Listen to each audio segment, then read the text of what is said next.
ఇప్పుడు చూడండి, దేవుడు ఒక్కడే, కానీ అందరికీ ఒకే టైప్ రిజల్ట్ లేదు. చూడు, అదే దేవుడు, కానీ ఇక్కడ ఇంతమంది జీవితాల్లో, కొంతమంది జీవితంలో కొన్ని కార్యాలు జరిగినాయి, కొంతమంది జీవితంలో గొప్ప కార్యాలు జరిగినాయి, కొంతమంది జీవితంలో మహాకార్యాలు జరిగినాయి.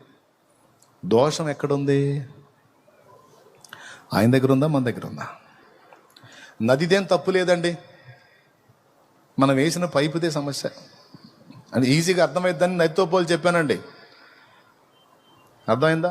ఆయన కూడా తను నదితోనే పోల్చుకున్నాడు. పరిశుద్ధాత్మ నదితో పోల్చబడ్డాడు, జీవజల నది. స్తోత్రం. ఇక్కడ మనం వినియోగించినటువంటి పైపును బట్టే ప్రతిఫలం. అందుకే ముందు చెప్పాను, తమ దేవునిని ఎరుగువారు బలము కలిగి గొప్ప కార్యములు చేయుదురు. నీ దేవుడు అసమాన ధీరుడు, సర్వశక్తి గల దేవుడు. దేన్నైనా సాధించడానికి నీకు శక్తిని ఇవ్వగల దేవుడు.